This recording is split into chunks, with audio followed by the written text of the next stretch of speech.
On est très content de vous parler aujourd'hui. Donc là, pour commencer, ce qu'on vous propose, c'est une différence entre deux manières de voir les systèmes politiques dans lesquels on vit. Il y a une manière qui pourrait se résumer comme ça: les représentants sont l'autorité qui prend les décisions politiques. C'est-à-dire, c'est comme des chefs mais à la différence, si on veut, des dictateurs, nos représentants à nous, ils sont réélus de manière régulière. Donc on peut les chasser. Ça, c'est une version qu'on connaît bien, je pense.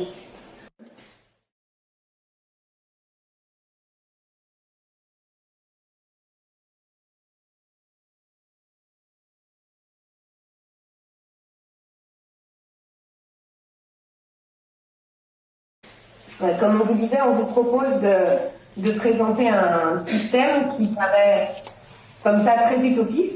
L'idée que les citoyens décident, et là les citoyens néo-calédoniens décident dans les limites de la Constitution française. Et souvent, c'est vrai que ce qui nous est renvoyé, c'est que c'est très joli, mais c'est impossible. Et ce que je voudrais essayer de montrer là, c'est que ce système, il est plus que réaliste parce qu'il existe. Et il existe dans un très grand nombre de pays.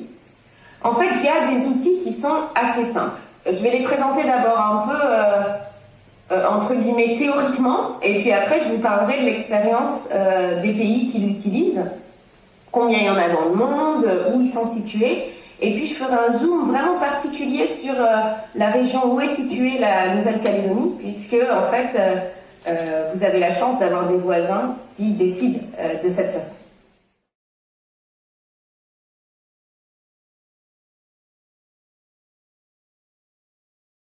Et il y a différents types d'outils qu'on peut utiliser pour donner le pouvoir aux citoyens. Alors le premier, c'est ce qu'on appelle le référendum obligatoire, et je vais en parler plus précisément dans quelques minutes.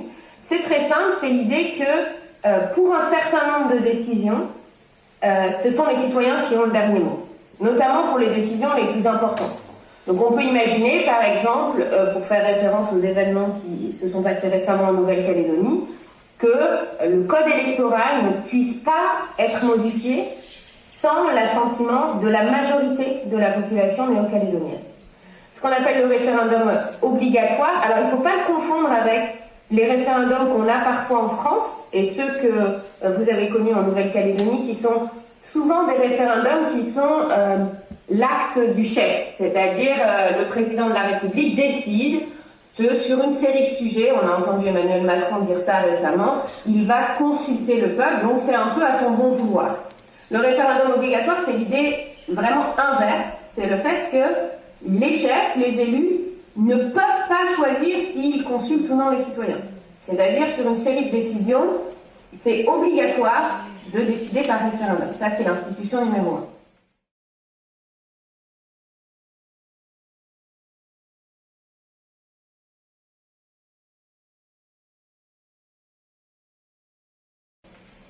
Et puis il y a d'autres institutions, d'autres outils qui visent à mettre vraiment les parlementaires, les élus au service des citoyens. Et là, il y a deux types d'outils. Le premier, c'est ce qu'on appelle le référendum d'initiative citoyenne constituant.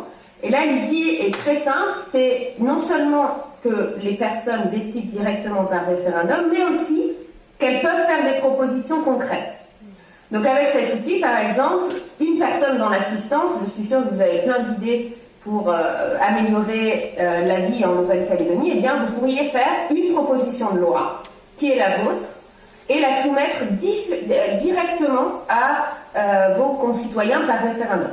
Donc là, l'idée, c'est qu'il y a un processus, les citoyens décident un peu en concurrence avec les parlementaires. Ils font leur propre projet de loi, ils les votent directement, et à aucun moment, un élu peut dire non, on arrête tout, et puis, je reprends en main le processus. Ça, c'est impossible. Et puis, l'autre outil,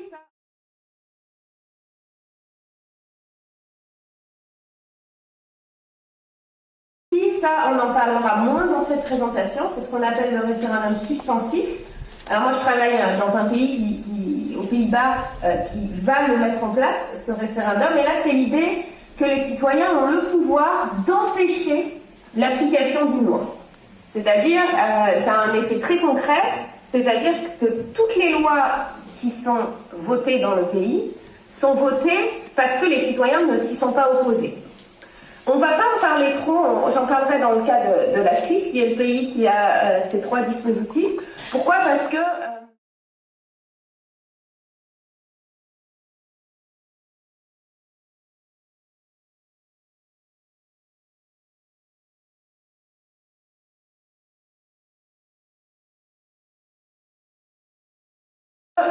nous, notre proposition, c'est de se concentrer vraiment sur le référendum obligatoire et le référendum d'initiative citoyenne constituant, parce qu'une fois qu'on a cet outil, en fait, on peut décider de tout et choisir d'ajouter un suspensif ensuite à la façon dont les gens le veulent. Concrètement, comment ça marche? Ces types de dispositifs, ils suivent trois étapes. D'abord, on a une proposition de loi. Alors, dans le cas d'un référendum obligatoire, elle est écrite par des élus, mais elle est soumise à référendum. Dans le cas des référendums d'initiative citoyenne constituant, les citoyens écrivent un projet de loi, souvent dans un petit groupe, profitant par exemple de l'expertise d'associations. Ils recueillent des soutiens, des gens qui disent oui, je veux qu'on puisse décider sur cette loi, via la signature d'une pétition, en ligne ou en papier. Et ensuite, il y a un référendum avec critères de validité ou pas. Ces trois étapes, Raoul va revenir dessus en présentant la proposition, ce qui serait possible de faire en Nouvelle-Calédonie. Je sais que c'est un peu abstrait, mais je vais rendre les choses très concrètes tout de suite en parlant de pays qui l'utilisent. Alors, c'est un pays qui est peut-être le plus avancé sur cette question-là. C'est le fonctionnement de la Suisse depuis 1891.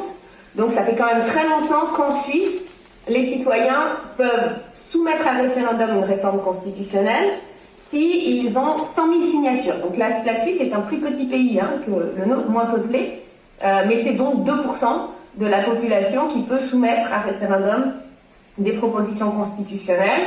Les Suisses votent 4 fois par an sur des sujets très variés. Si vous êtes intéressés, on pourra vous donner des exemples.